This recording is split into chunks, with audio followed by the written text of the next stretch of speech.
I'm just going to show you the thing right now. Did you think this was clickbait? It's not. So we have a train here, and it's stuck to the grid, and it's sad about that. It wants to fly free with those rails up there. But the problem is railways are stuck to the ground or solid objects, and they're kind of awkward to use. Their arcing is kind of annoying, and they clip through the ground. But if only there was a technique where you could just point the railway exactly where you want it to go. Little nudge, don't worry about it. And it would just go there. You know, sort of like this. What is this? Why is this so parallel? What is going on right now? Well, I'm not clickbaiting because I assume you'll be curious enough to stick around and figure out how this works and how you can use it for your own builds, because it is so fast. It is literally that fast. And it is so easy. It's almost as easy as I show. There's one or two tricky bits. Look, of course there'd be tricky bits. Don't worry about it. Oh my God, it's beautiful. So like I said, there are issues with rails, right? They're very, very powerful. They've got loads and loads of flexibility, quite literally, but they're awkward to use. They clip through the ground. Their curvature seems sort of weird and out of control. And when players discover this, they usually have one of a few reactions. One common reaction is to lock everything down to a grid and make it all just perfectly straight and then 90-degree bends. The second response is the let's game it out approach. This is the chaos gremlin approach. Just clip through the terrain. If this is you, I both respect and fear you, so that's great. The third option is to actually try to just make the ground rails work. It's wiggling a little bit as you move across the ground. It inherits the slope of whatever it's touching, so you're very limited in your choices there. You can make something somewhat reasonable. The problems with this method and this method are pretty obvious, right? You might just not be happy with the results. And the problems with this method, you might not be happy with the results. And also, they end up locking you down to a grid, locking you down to everything that you can do with foundations only. And there's a huge time cost in that. And you can do a lot with foundation, but it still is very limiting and very time consuming. And it makes for, I think, some fairly boring railways. And there is absolutely nothing wrong with trains on a grid. I think grids work really well in train stations and rail yards. And look how lovely this is. It's just nice. Now, the fourth way I know of reacting is to use flying rails. And this is the method that I used for a very long time. In fact, when I was talking about this in the first video where I talked about these rails, I was referring to this method, particularly with these railway tower blueprints. And this is really the precursor. It was great for its time, but it's no longer useful to me. And you can do a lot with this. You can make a completely straight piece of beam. You can do something like this. And then if we delete that, hello moth person. And you can just attach this up top of here. And then we get rid of this one. If we delete this one, grab this, bring it over here. And now we've got our piece of rail. I don't want to spend too much time on this, but there's a lot that you can do with it. You can make some nice bends with this technique. You can set up all kinds of different inclines and delete. So that looks okay. Oh, that curvature is uneven because I'm used to this technique that's so much easier and more precise now. Do a double flat, change all the inclines, and this is what I used for ages. It pales in comparison to what I'm about to show you. I'm actually really proud of this technique. Although it takes a lot of technical knowledge to figure out how to do this, once you know, you don't need to keep that technical knowledge in mind. It really is as simple as just point and shoot. And you build forwards. There isn't a lot of going back and forth, and it's intuitive and it's fast and it's easy and it gives, honestly, I think, better results than any other technique I've seen. Look what you can achieve with this. And you can merge with a grid whenever you want, right? There's nothing stopping you. So how does it work? If you're looking at this and you're seeing these beams and they look somewhat familiar, it's possible you've used a vector drawing program or Photoshop. You might recognize these as fourth order or cubic Bezier splines. Now, how do I know that these are cubic Bezier splines? I don't. It's just a guess, but I'm pretty sure they are because I've programmed these before and I recognize their behavior. Loads of people know the trick, right? That if you go, say, 3 foundation pieces across and 3 forward, you'll get a perfect 90-degree arc when you build a piece like this. You can also do it with, say, 2.5 or 3.5 or 4 or literally any number is going to give you a really nice 90-degree bend. Actually doesn't matter how big it is, right? What you may not realize, literally every arc that this railway will describe, as long as the other end is free, will approximate a circle. You can even go way past 90 degrees. This is a 180-degree circle approximation. You might notice, though, that this is not a very good approximation of a circle. That's because when you use a 4-point Bezier spline, you can never get actually a perfect circle. And when you get past 90 degrees, that approximation starts to suffer. It's not terrible. Like, that's okay. You could use that. It's noticeably sharper here and wider here. So, to understand how Bezier splines work, we are here in a popular image manipulation program. This is actually how I make the clickbait arrows, by the way. I'll just get rid of the head. And we've got these control points here, right? We can move the ends around and we can move these arms around and manipulate how the curve looks. This extra control point becomes available. This actually isn't one of these control points. It's just tied to this control point by a straight line. This would be a control point for the next curve, but the actual curve itself only needs these 4 points. 1, 2, 3, 4, right? And so if you move the endpoints, those endpoints stay right on the curve, and these control points just kind of manipulate the shape of the curve. And if you can grab one of these control points, you can also just change the direction of this control arm here, right? You can have some contraflexure in there, you can do all kinds of things. But these lines here might seem familiar. They look very similar to the beams that I placed when I was building the train track. And that's not an accident. But there is also some maths that you can follow to approximate a circular arc with these. This is on spencermortensen.com. The link will be in the description. But the point is, when you make these circular approximations with the rails, Satisfactory is automatically placing these control points to make a circular arc. And these lines correspond to the beams that we're placing. That's the important thing to learn. You are controlling the direction of this control arm and the position of this control point, and then Satisfactory is controlling the direction and length of this control arm and the length of this control arm to try to make a circle. We can also just point this control arm directly by controlling the direction and position of this connection. And also, just to understand what's happening geometrically, I'm just here in FreeCAD, and what I've got here is a circle, and I've got 2 lines which are constrained to be tangent to the circle. When I move these lines around, no matter what I do, the lengths are always the same. This is just a feature of circles. When you have 2 tangents, the distance between the tangent point where they touch the circle and the point where they meet, those distances will always be the same. We are just using the beams to stand in for these tangent lines. And when we start, the first one, we record the direction that the track is going already. And then with the second one, we try to find this second point here that will create this circular arc. And most of the time we're going to do it like right in here. Usually when I do this, it's going to be a fairly gentle curve. Can we do something this extreme? Can we turn this tight? This is close to the limit when you've got a 40-meter beam, but yeah, you can do this. This does work. All right, back to Satisfactory. Okay, so we're back in Satisfactory, and hopefully it's much clearer to you now what is actually happening here, right? These beams are just representing the control arms. We basically just use this beam to record the direction of this railway, and specifically the direction of this connection point here. That's the important part. That is what sets the direction of the first control arm, and we're just recording that information by adding this beam here. And then we set another beam here, and we aimed up in that direction.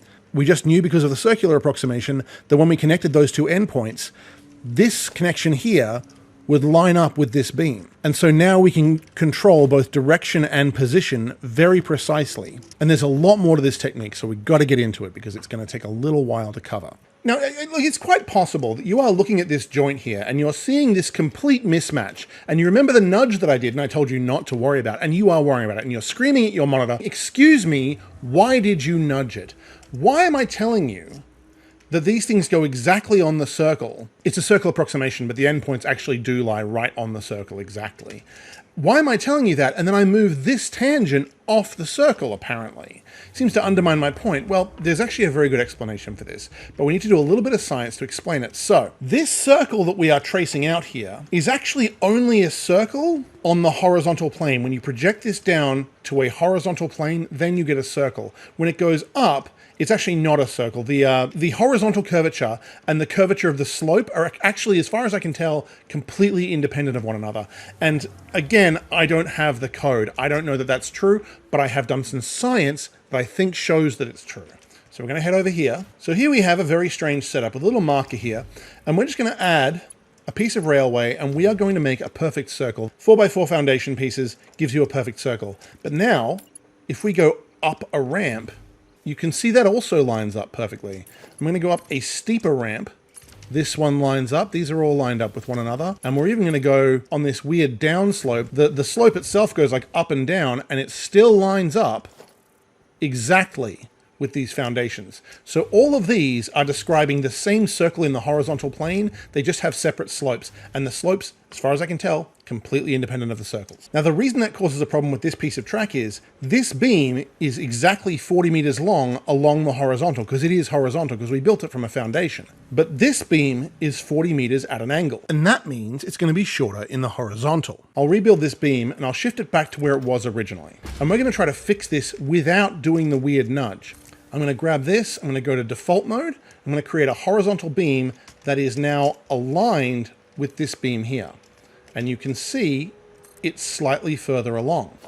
And now what we'll do is we'll just bring this up here. You can just get a frame pillar, you can even just do that with one piece, but you can do it as long as you want. And we'll bring this up here, and we're going to use that technique to extend this beam along a perfectly straight line. Don't know if anyone knew you could do that, but I discovered it while I was trying to figure this out. And we're just going to add a little marker on this side so we can actually tell where the center is. That's on the center. If you can see this little white line here, I think that looks pretty parallel. That looks pretty good to me. So you can see that when we actually do 40 meters horizontally and 40 meters along that direction, then it works. The problem is when you have a big mismatch between the slope of this beam and the slope of this beam. If you had this beam sloping a long way and then another beam sloping hard up, or another beam sloping a long way down, you wouldn't get a big mismatch. If this beam was flat and then we were just going to a flat beam, you also wouldn't get a big mismatch. This isn't really the best way to solve it though. I showed you my solution, which is actually just to nudge this across in anticipation of the problem so that that wouldn't hold up the explanation for the start. I kind of just glossed over that detail. In fact, I literally told you not to worry about it. Probably an easier way to do it would just be to put the painted beam like that, just 1 meter in from the end, and that gives you pretty much enough space to find the right spot. I'm going to try that as well. And yeah, that works. We don't need to fuss over making this exact. I'm just showing it off. There is yet another technique to solve this. And I'm showing you all these techniques, not because I really worry about them in this particular case very much, but they're all useful techniques. And so I may as well use this case study just to show them off. The next technique is we're actually just going to control this direction manually. As long as you control what the ends manually, you don't need to worry about making a perfectly circular arc as long as you can get the end to be controlled the way that you want. So I basically created that connection and I've controlled the direction, and then I've recorded that direction with this extra piece of rail, which will obviously disappear after we're done, attached to that, and now what you have is something pretty smooth. That's a pretty even curvature. You wouldn't notice the difference between them. This manually setting the direction is a technique that you can use in lots of places. If you haven't got a perfect line up, or you're getting a little bit of error in the direction and you're not like that and you want to control it and lock it down, you can just manually set the direction. We want to build the next segment. In order to make the next segment accurate, we need to have this beam and its direction off that way recorded. Well, the best way to do this is, you've already seen it, you've got a frame pillar, zoop it off 10 times. 10 frame pillars is 40 meters, so we can just click on the end of it and then click down here, and you can actually aim anywhere on this beam and it will aim perfectly along it. And look at that, a perfect beam extension. You know, it'd be great to have like a fourth building mode, which is just extend, so that you didn't have to like manually do this. Now we've got this tangent recorded, we can then go over here and we can do pretty much whatever we want. We can head off in that direction. We can go back down over here. We can even we're going to head over this direction. I'm going to grab this piece of track, turns too sharply. We're going to try this one. So I finally found the spot that I actually want. Again, we have that mismatch of length because that one's sloping and this one is not very much. And we're going to try to line it up a bit better. That's pretty good. That's about as tight as you can do it, which is pretty tight. Well, we know that these are both 40 meter beams. Actually, here's what I'll do. There you go. We'll just come over here. That's 31.87. So you can figure out roughly what that angle is if you just do a little bit of trigonometry. But we'll try this one over here. Bring it over. Looks pretty good. Grab another one. Bring it over here. That looks pretty good. But again, we've got that issue with the change in length. So we're just going to bring it back a little bit, and I think that looks a bit more lined up. We're not too worried about precision here. So these are all methods that you can use. If you're worried about accumulating error, you're worried about it being not quite right, you can just do this. If you make it nice and long, you can actually line it up, and you can use this hologram at the start of the beam to make it nice and parallel. I think that looks pretty good. Now we'll do some more from here. We'll capture this direction, snap and snap. Grab all those. So we've got that direction. So what if we want to head off in that direction, but we want our track to be perfectly level? Well, it's actually pretty simple. We build a freeform beam off in the direction we want, and that captures the direction. And then we're going to go to default mode, and we're just going to build the same beam, only level this time, using default mode. And now we have a perfectly level piece of track. Boom, ba-da-boom, boom, ba-da-boom. Okay, so you can do level bits of track. Now, once you have a level piece of track, it's very easy to extend using default mode. We already know that that's lined up, so that's real simple. Flat pieces of track are very easy. Let's just say you want to carry on perfectly straight. Well, we're just going to grab a piece of foundation, place it there. 1 meter foundation works well with these. And we'll just add 2 pieces. We can place our track here in the middle of this piece, right at the end of that beam, bring it over here. We know that that's perfectly straight. We'll attach it back there to that. And now this connection is aligned perfectly with this beam. I'm going to say the word perfectly a lot because there's a lot of perfection in this technique, let me tell you. And now we're just going to make 2 beams. 2 beams is 80 meters. The longest piece of track you can get, I think, is 99 meters, which is very strange when I measured it. 2 beams is pretty good for a long piece of track. And now we can just grab that track, snap it to this foundation, and just carry on. And that's the easiest way to make a straight, flat piece of track with this beam method. And you don't have to place a whole bunch of foundations. The beams might make a decent supporting structure, but the problem is they don't work for curved tracks, so I prefer to keep it all consistent and just get rid of the beams and just add pillars. But I hear you ask, what about 90-degree bends? Well, that's also quite easy with default mode. You can just go like that, grab this piece, bring it over here, and we have pretty much a 90-degree bend. Okay, but I hear you ask, because I can hear you. What about different lengths of track? Let's just say we wanted something to start bending here and head off in that direction. We're very picky. We don't want to start from over here and go that direction. We don't want to start from over here and go that direction. We want to go like this. So we just grab a piece of beam, we attach it there, we go to freeform mode, we point off in that direction. One thing I often do is I will mark the connection right there with just a default beam heading off to the side. And now I'm going to measure the distance using freeform mode to here. That's 18 meters. So we're going to come over here, 18 meters. That's our mark. And I have no idea if this will be too tight. It is not. Look at that. You can also just be very careful when you've got these marker beams. You can see that the slope is changing because it's going on and off the beam. I just come slightly off the beam, and that's pretty much exactly on the 1 meter mark. That's very, very close to the middle. It's very nicely aligned. There we go. So we can make tighter, smaller things. But, I hear you say, I don't like being constrained to perfect circles all the time. I want to make something even slightly more freeform. I want to make something that is tighter on one end and more open at the other. Well, we've already shown you how you can do this. We'll add the little extension here, bring it over here. Oh, that's satisfying. We're going to add this little marker here. And now we are going to place our little piece of scaffolding rail. Bring it over here. That looks pretty aligned. Bring that over here. And now you can see we have a piece which has variable curvature. Because there's actually a little bit more going on with these splines. They've obviously found some way that generalizes this circularization algorithm. So if you control both ends, you get a non-circular piece. You get like an elliptical kind of piece. But, I hear you say, all this double length thing is quite tedious. Well, all right, I'm going to mark off 20 meters. So we are right in the middle here. Okay, so we're just going to mark that. And now I'm going to go to freeform. I'm going to build another piece of beam off in this direction. And I'm going to mark out 20 meters again. Okay. Now, what this basically is I am using 20 meter long segments and just using half of a 40 meter beam for that. Right? And this is actually a bit of a faster way. If you want to do tighter beams, you want to be a little bit more agile and nimble and a little bit faster with your building, you can do this. You can just do it in 20 meter segments. And this is faster for being more agile, but obviously each piece is going to be shorter. So it will take longer to cover distance with this method. That looks all right to me. And we can just carry on like that. That's actually how I built this segment here. These are all single beams, and I was working very tightly around this pillar so I could use this shorter method. Look how much we've already built. Look how cool that is.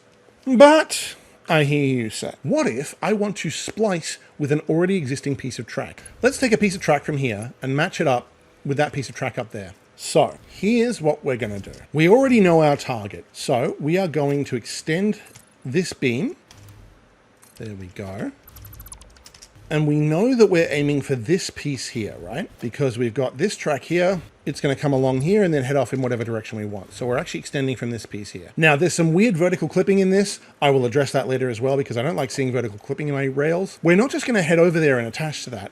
We're going to head there in a dead straight line the whole way. And we're going to meet up with that perfectly. Again, that's that word, perfectly. I normally don't use words like that, but this technique just works. It just works. What's this frame, by the way? That's where the big giant moth thing flies through. So I've made a space for it. When you are pointing this thing in the world, it points at whatever the thing is that you're pointing at. So if I come over here and I point at this, snap. It's now pointing, look at that. It's now pointing directly at the beam that I'm aiming at. It's amazing. And now we want to go back the other direction. Fastest way to do that is to build it from both directions. It doesn't matter which part of this beam I point at. That thing's always pointing in the same direction. And we're just going to go back the other direction and snap. Back and forth, just like this. This is almost freaky. Like, it's like, doo-doo-doo, what's this? What's over here? You! It's like the end of the Wizard with a Gun sketch. And doop-a-doo, doop-a-doo, do snap. And then, in the middle, you can just bridge the gap like that. So if you know exactly where you're going, you can set up another dead straight line. To find the right distance, we're going to grab this bit here, and we're going to mark it off. And actually, since we are going to make this dead straight, we may as well not leave the straightness up to the algorithm. We may as well just make it manually. There. And we will double check. Yep, that is straight. This won't be scaffolding. This will just be a rail because we don't need to delete this afterwards. There we go. That's the end of it. And now, just to keep it straight, we can just bring it over here. We'll just check that it lines up. Okay. And then this should be pretty much a lovely circle. Look at that. I don't know if that's going to leave space. I think that would be fine. They'd just say hello. They wouldn't go and destroy each other, which they wouldn't do anyway. They just clip through each other, but you know what I mean. We're being considerate here. So there we go. What a beautiful straight line.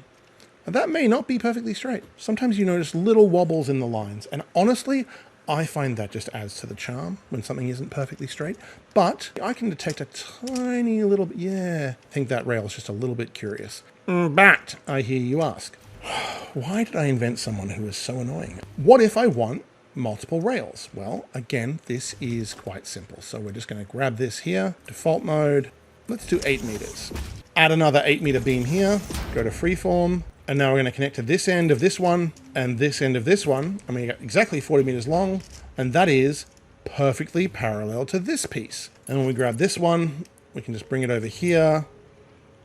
It's not quite right because we had the same problem as the one we had over here. So in fact, we can extend this, and then bring it back here. We're just going to add another piece of beam here, which is parallel. Doop-a-doo, doesn't have to be perfect. So much about this is perfect. And we just attach that. And now we've got two very parallel pieces of rail. If your trains run on the right, you are done. That works. If your trains run on the left, like mine do, you might have some issues. I wouldn't mind having an option of the other side of the track with these, by the way. So this issue is these things are clipping into each other. And they look okay because these things are slightly misaligned, which is fine. But if you line these perfectly, then you'd get a real big problem. These clip into each other and they look horrible, and you can't really see the signal properly. So you might actually need to manually set this so that the one on the left comes before the one on the right. So we're just going to move this back just a little bit. You could always obviously move these apart a little bit, but there's reasons I don't do that. Then you get penalized for driving on the left with rails that take up more space than they should. And I refuse to bow to cultural imperialism. So I'm going to do like that and like that. And now we've offset these in such a way that they actually look like they could exist in this space. Now, one problem with this is, for someone who's so concerned about clipping, this will cause your trains to clip slightly. Okay? And what I say to that is, I refuse to bow to cultural imperialism. I will accept that. Now, I've already done the accommodations of shifting these ever so slightly. This is just a reminder that this system has some problems, okay? I'm not the one who has to fix them. Freight car has loads of space. It is literally just this one little sticky outy bit on the train. Could probably mod that out. But honestly, I'd rather... There's no build mode, so I could just press R and switch to left-handed rail build mode. No reason why you couldn't do it. I'm sure people would love that. Free up some of the possibilities in their rail building. Now, this joint is... I would probably not accept that. I would probably work with something slightly different in that respect. But, I hear you say, what if I want to head off in some other direction like this? I've got these joins marked out. I happen to know that this is the middle point of this rail, so I'm going to grab this one, and we're just going to head off in this direction. And you probably know what's coming. And ta-da! Oh, sweet merciful Christ, what is that? What is this absolute atrocity of clipping?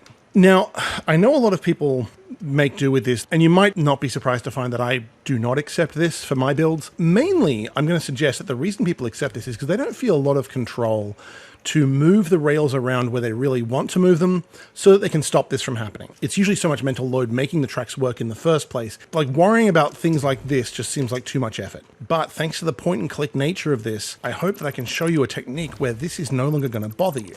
So I am going to get a beam. I'm going to bring it over here. And if you ever want to make a beam that's alongside another beam, you just build along it exactly where it was, and then you just shift it over. 1, 2, 3, 4, 5. In this case, 5 seems to be about the right amount. And now what we're going to do is going to grab this railway. I'm going to move it along here. Now, we could have it as short as this, right?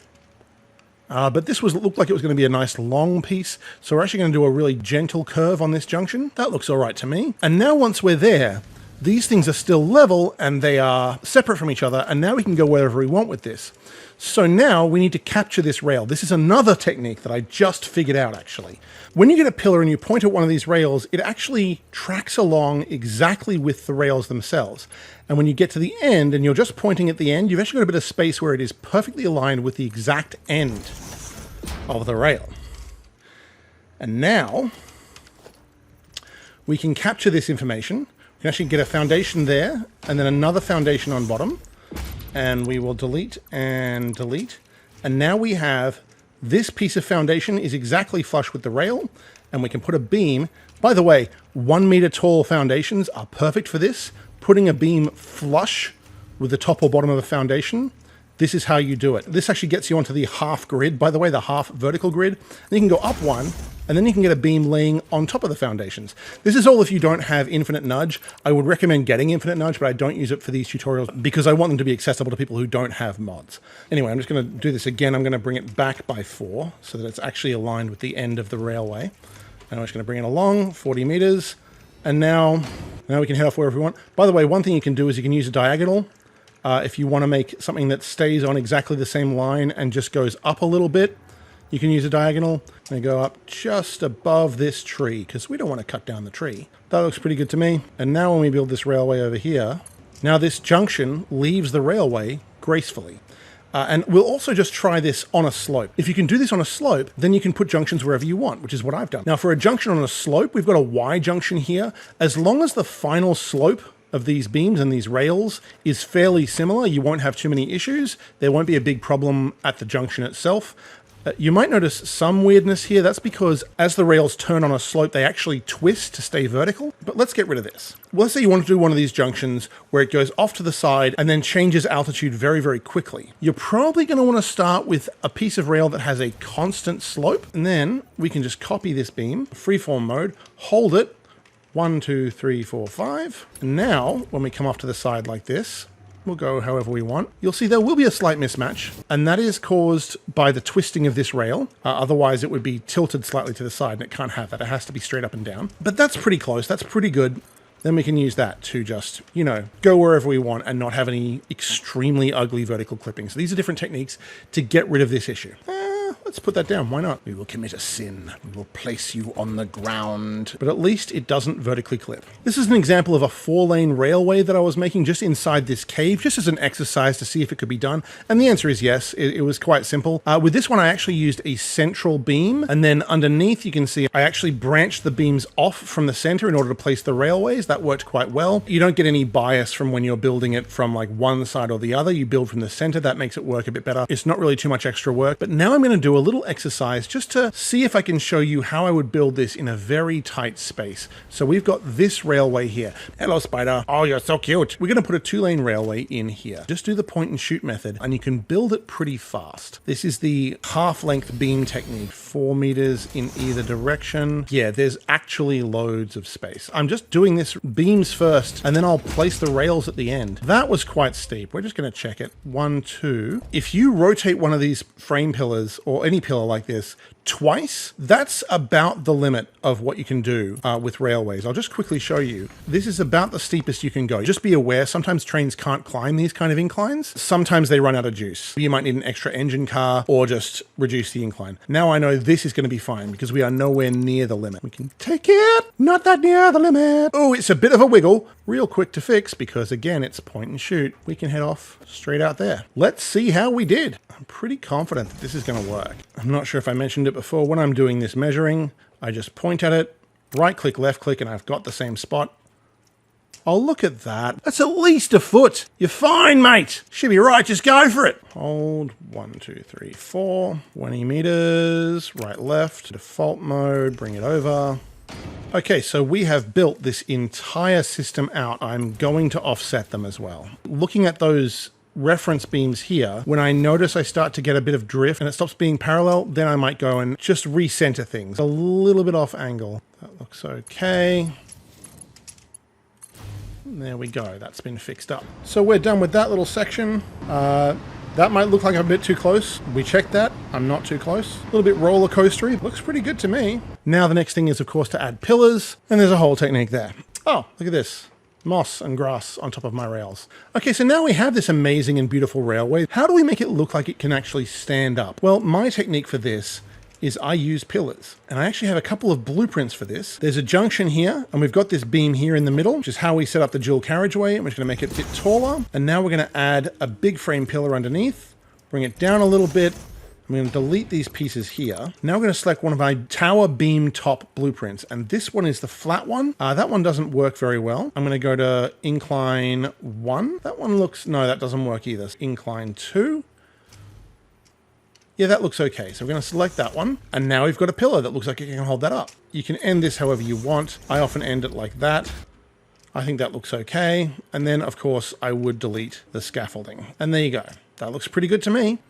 Also, with something like this, you can use beams and go into freeform mode, or actually diagonal mode works quite well as well. You can add a pillar like that if you want. Delete these and then delete this. We can add that back. For this piece, that looks okay. So anyway, we're back in my main world. That's pretty much the tutorial. This was built with my old method. This train track here, this is the stuff that was built with the new method that I showed you, although slightly less refined. There were some techniques that I figured out while I was doing this that I didn't know about before I was doing the tutorial, and I had to scrap a bunch of footage and go back and re-record it because there was no way. It was just, this is way better. The stuff I figured out was way better than what I was showing you, and it was just faster and easier to re-record and edit that rather than try and edit together the stuff that just didn't make any sense anymore. Anyway, this is one of my junctions here. Look at all these flying rails going everywhere. Just gorgeous. That railway there goes through the train station. It's going to head off in that direction soon. And now we're going to dip right down into this tunnel. Look at this. It's so nice. Revived a love of trains that I didn't know I had since I was a kid. So, you know, that's pretty cool. Wait a minute, why isn't there a signal here? See, we never worried about signals when I was a kid. It was just put down the wooden train track and it's fine. This is a little roundabout that I've got going around here. And a quick shout out to Seth the Potate, whose video on hypertube launches being directed by beams is what let me find this particular technique. There'll be a link to his video in the description. Also, I am experimenting with uploading these videos to PeerTube. The instance is called Kino Wolność, which is Polish for Liberty Cinema. And I'm doing that because I think that particularly Federated decentralization is the future of the open internet, and I'm trying to invest in that so that I can actually, not only be on the ground floor of it, but also help promote it and make it happen. I'll post more details about that in the coming weeks. And I now cut to a series of clips of me gloating over railway-based near misses. Smoothly under here. Oh, coming up some rocks, It's fine, mate. She'll be right. Are we going to hit this? Oh no, we are not. I don't even know what other people consider to be a near miss at this point. And yes, near miss is a perfectly fine thing. Oh, no. What's this? Are we getting close to this one? It's all good. Now this one, I'll admit, it was a fluke, but I probably shouldn't admit it. But oh my goodness, look at that.